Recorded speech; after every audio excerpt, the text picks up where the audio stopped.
السلام علیکم ورحمۃ اللہ وبرکاتہ۔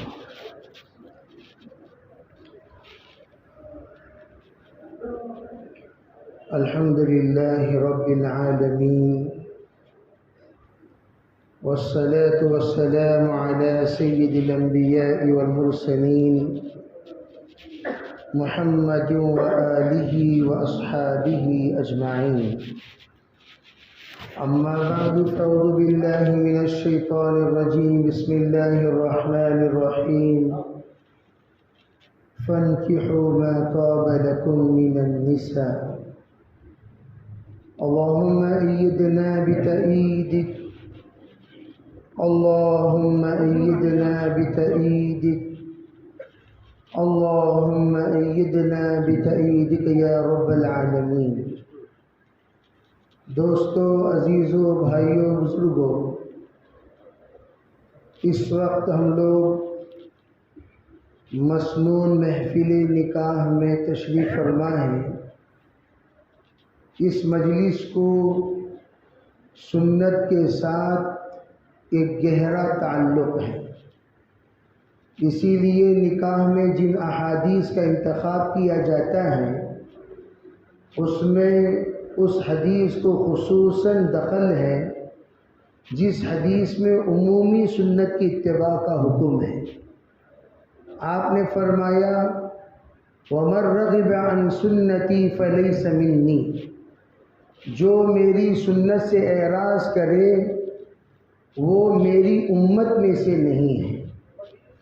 حضرات علماء کہتے ہیں نکاح سنت ہے، سنت کو سنت طریقے سے ادا کرنا سب سے بڑی سنت ہے۔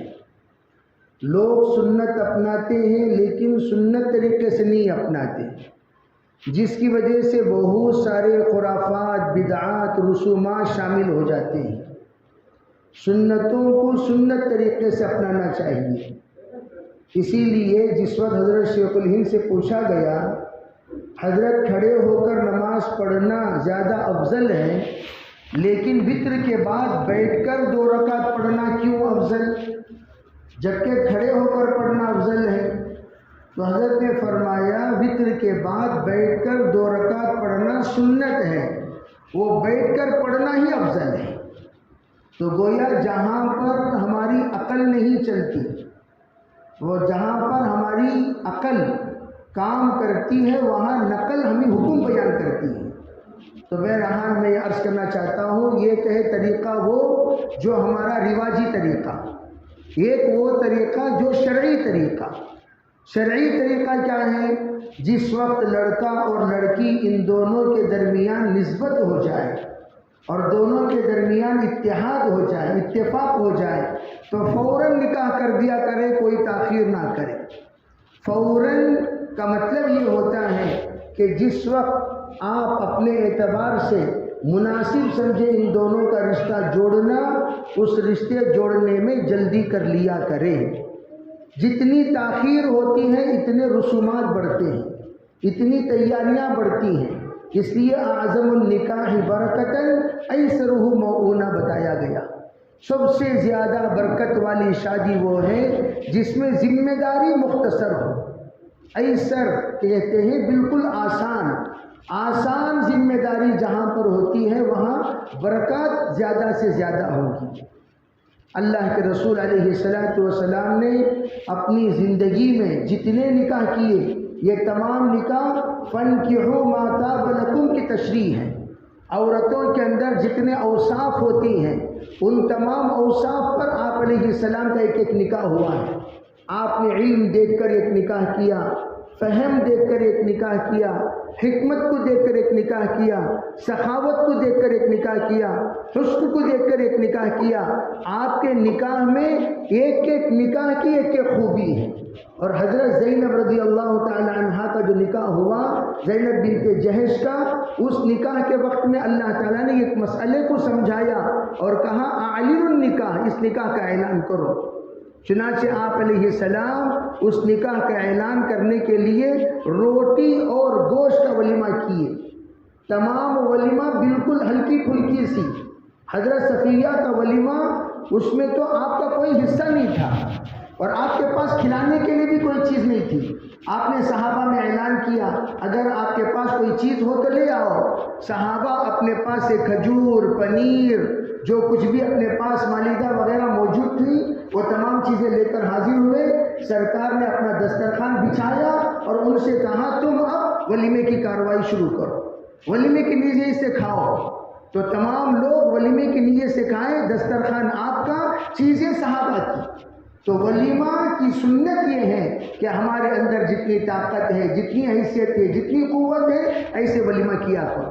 لیکن حضرت زینب کا نکاح زوجنا کہا، اللہ نے آسمان میں نکاح کرایا تھا، اس لیے حکم دیا اس نکاح کا اعلان کرو تاکہ لوگوں کو پتہ چلے متبنہ بیٹے کی بہو حقیقی بہو نہیں ہوا کرتی، وہ منہ بولی بہو حقیقی بہو نہیں ہوا کرتی.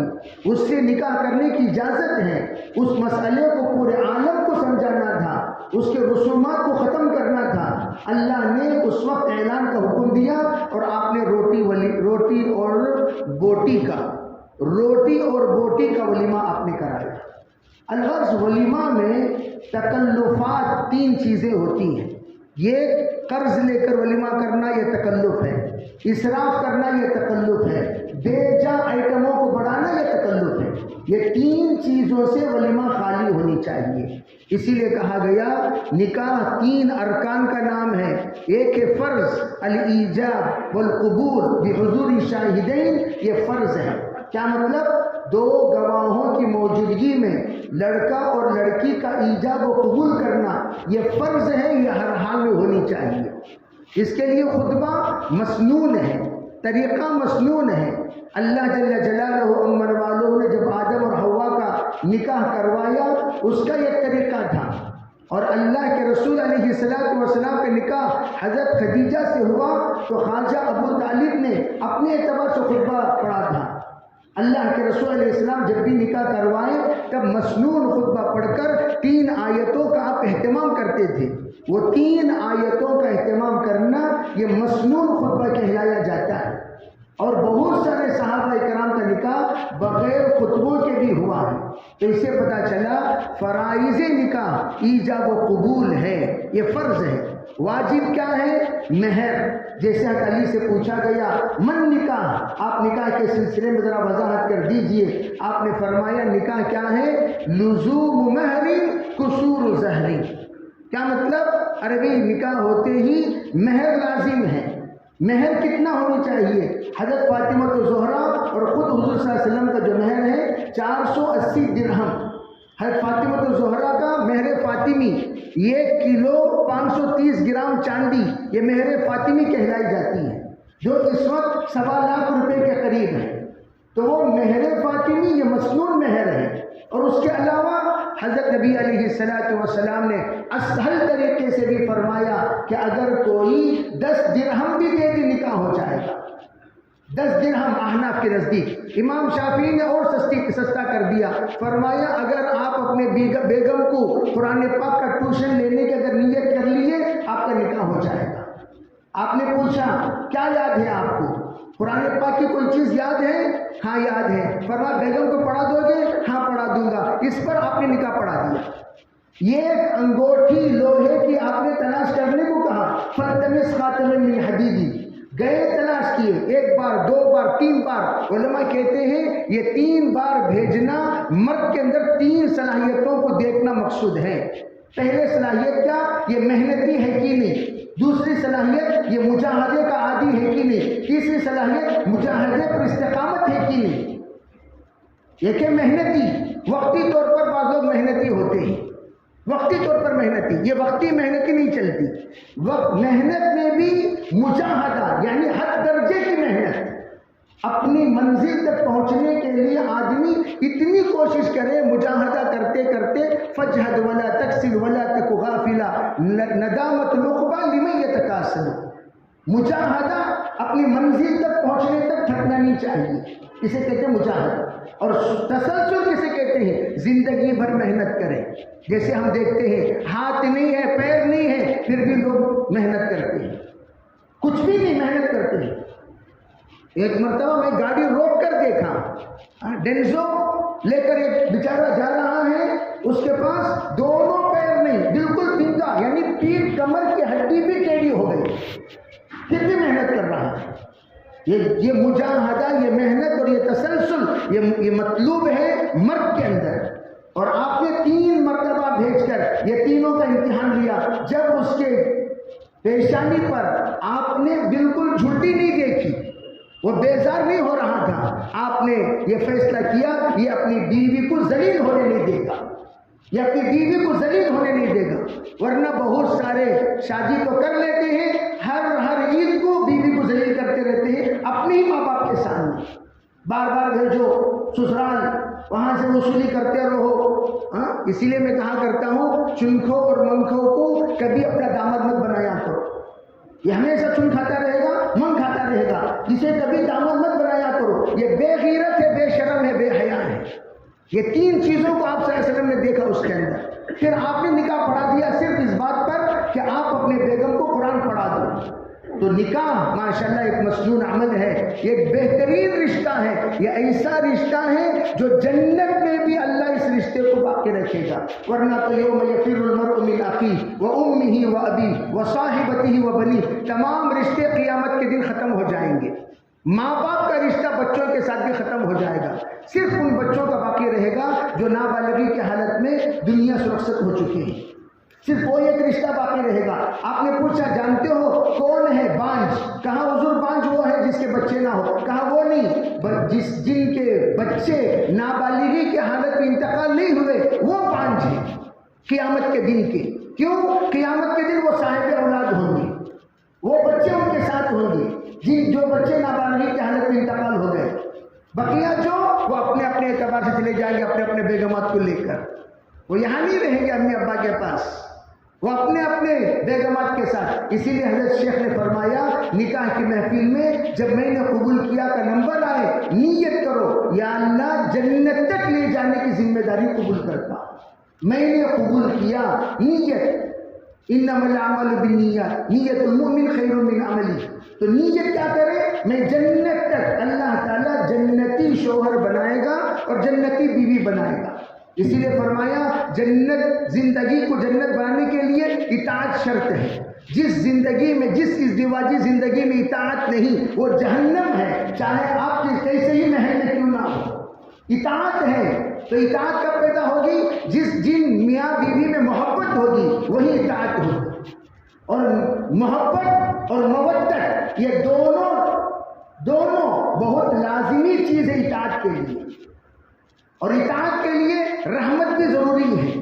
اسی لیے بیوی کے اندر مودت بھی دیکھنے کو کہا گیا، رحمت بھی دیکھنے کو کہا گیا. اگر یہ دونوں ہو جائے تو پھر لازمی طور پر خدمت بھی ہوگی، اطاعت بھی ہوگی، جو زندگی کے سکون بخشنے کا سب سے بڑا ذریعہ ہے. تو میں عرض کرنا چاہتا ہوں ابھی اطاعت کیسے پیدا ہو؟ کا اطاعت پیدا ہونے کے لیے حضرت شیخ نے نسخہ بتایا. نکاح ہونے کے فوراً بعد باوضو میاں بیوی کی ملاقات ہو، باوضو ملاقات ہو. اونلی سلام، نو کلام، خالی السلام علیکم ورحمۃ اللہ بولو، کوئی گفتگو نہ کرے، صرف سلام. اگر بیوی کی نظر شوہر پر پڑے تو یوں کہا کہ ایسا چہرہ حشاش و بشاش ہونی چاہیے کہ جیسے 14ویں رات کا چاند. بیوی کے لیے ایسا نہیں کہ ڈرا ہوا، ہیبت کھایا ہوا، چہرہ مرجھا ہوا. اور چہرہ مسکرانا الگ، لافنگ الگ، اسمائلنگ الگ. ہنسنے کو نہیں کہا گیا، ہنسیں گے تو کوئی پاگل کے اندر داخل ہو گیا سمجھے. ہنسنا نہیں، مسکرانا ہے. اور مسکرانا مختلف اینگل میں ہوتا ہے، مختلف شکلوں میں ہوتا ہے، مختلف اس کی تصویریں ہوتی ہیں ہمارے چہرے کی. ہم آئینے کے سامنے وہ مسکراہٹ کی مشق کریں جو مسکراہٹ ہمارے بیگم کو پسندیدہ اور دل ربا ہو. وہ مشق کرو کھڑے ہو کر، پھر اس کے بعد اس مسکراہٹ کو کیچ کریں، اس مسکراہٹ کو، اس امیج کو باقی رکھیں. اور پھر یوں کہا گیا نکاح کے بعد جس وقت چہرے پر دفعتاً نظر پڑے تو مسکرانے والا چہرہ، مصلی بچھایا جائے امام اور مؤذن کی جگہ پر آگے پیچھے، بیگم سے کہہ دیا جائے اہل خانہ کہ نیت یہ کرو بیٹی اقامت کے ساتھ و ساتھ یا اللہ پوری زندگی تابع اس امام کے، تابع اس امام تھے، یہاں تک کہ فرمایا لڑکی شادی ہونے کے بعد ماں باپ سے بھی زیادہ اپنے شوہر کی اطاعت اس پر واجب ہے، فرض ہے۔ 4 چیزیں اس کی جنت میں لے جانے والی، 5 وقت کی نماز، اذا صلت خمسہ وصام شہرہا، اور رمضان مبارک کا روزہ، واطاعت بعدہا، شوہر کی اطاعت، واحسنت فرجہا، اپنی عزت و آبرو کی حفاظت۔ یہ 4 چیزیں عورت کو جنت میں لے جانے والی، جو فرائض 4 میں ایک فرض جو بتایا گیا وہ شوہر کی اطاعت۔ یہاں تک کہ میں اکثر کہا کرتا ہوں، یہ صاحب کا انتقال ہو گیا، اس زمانے میں موبائل کا زمانہ نہیں تھا، کہا گیا بھی بیٹی انتقال ہو گیا جلدی آؤ، وہ بیچاری شوہر کی اجازت کے بغیر دہلیز کے باہر قدم رکھنے کی عادی نہیں تھی، وہ پوچھتی رہ گئی کہ کہاں کیا ہوا کیا ہوا کیا ہوا۔ اب بیچارہ شوہر شام کو آیا، کہا جی ابو جی کا انتقال ہو گیا، جلدی چلو، وہ بیچارہ لے کر پہنچا، تدفین ہو گئی۔ اب کیا ہوا عمل؟ رات کو خواب میں بیوی اپنے بچی کے خواب میں باپ آیا اور آ کر شکریہ ادا کیا، بیٹی اللہ تعالیٰ تجھے جزائے خیر عطا فرمائے، اپنے شوہر کی اجازت کے بغیر نہ آنے کی وجہ سے اللہ نے میری مغفرت فرمائی۔ اتنا بڑا حکم ہے۔ علماء نے کہا زمزم کا پانی اللہ نکلوایا کیسے؟ صفا مروہ سے باہر حضرت ابراہیم نے جانے کی اجازت نہیں دی، حدود قائم کیا، ان صفا والمروہ من شعائر اللہ، اسی کے درمیان رہو، اور دوڑو بھی تو اسی کے درمیان، مجاہدہ کرو تو اسی کے درمیان، محنت کرو تو اسی کے درمیان، اور اسی کے درمیان امید بھی رکھو کہ اللہ تعالیٰ یہی سے میری ضرورت کو پورا کرے گا۔ تو بیوی نے درمیان میں ہی رہ گئی، دوڑتی رہ گئی، 7 چکر لگائی، اللہ تعالیٰ 8ویں چکر سے پہلے اپنے حکم سے اللہ نے پانی ظاہر فرمایا۔ یہ اطاعت کا نتیجہ ہے، اسی لیے کہا مردوں کو دوڑنے کو کہا، اور جو دوڑی وہ بیوی اپنے شوہر کی اطاعت پر اسی حدود میں رہ کر اللہ نے تا قیامت تمام خواتین کے اوپر سے دوڑنا معاف کر دیا۔ تو یہ علامات ہیں اس بات کی طرف کہ ہم شوہر کی اطاعت کریں۔ الغرض انشاءاللہ وہ اطاعت کی نیت کرتے ہوئے بیوی بچی پیچھے کھڑے ہو کر 2 رکعت نماز کی نیت کرے گی، اور شوہر اللہ اس دیواجی زندگی کے تمام حقوق ادا کرنے کی مجھے توفیق عطا فرما، یہ نیت کرتے ہوئے 2 رکعت نماز پڑھائیں گے جہری، پھر اپنا مصلی اٹھائیں گے، پیچھے بچھائیں گے، کہیں گے کہ میں دعا کرتا ہوں آپ آمین کہیے، اور یہ بچی آمین کہے گی، پھر ان سے کہیں کہ آپ بھی دعا کریں، میں آمین کہتا ہوں، پھر تھوڑی دیر دعا میں آپ لگے رہیں۔ پھر فرمایا فجر کا اہتمام کرو، اللہ نسلوں میں اللہ تعالیٰ پابند والی اولاد عطا کریں گے، تہجد کا اہتمام کریں گے، نسلوں میں اولیاء اللہ پیدا کریں گے۔ اللہ تعالیٰ اپنے فضل سے اپنے کرم سے ہم سب کو عمل کرنے کی توفیق عطا فرمائے۔ یہ جو نماز ہے، یہ نماز صرف دلہا ہی پڑھنا ضروری نہیں ہے، پرانے دلہا بھی پڑھ سکتے ہیں۔ جن کے بیگمات 19-20 حرکتیں کر رہی ہیں، وہ تمام بھی اپنے بیگمات کو لے کر مہینے میں ایک بار، ہفتے میں ایک بار یہ نماز ادا کرنا شروع کرو۔ اور ابھی نماز تب نہ پڑھے تو کوئی بات نہیں، اب قضا تو کم از کم کرو، تو دھیرے دھیرے انشاءاللہ بیگمات کے اندر اطاعت پیدا ہو جائے گی۔ اور کئی ساتھیوں نے اس بات کی باقاعدہ آ کر اطلاع بھی دی، خوشخبری سنائے، جب سے ہم یہ نماز پڑھنا شروع کیے اللہ کا فضل ہے، الحمدللہ ہمارے بیگم کے اندر سے سختی ختم ہو گئی، اطاعت آ گئی۔ اللہ تعالیٰ عمل کی توفیق عطا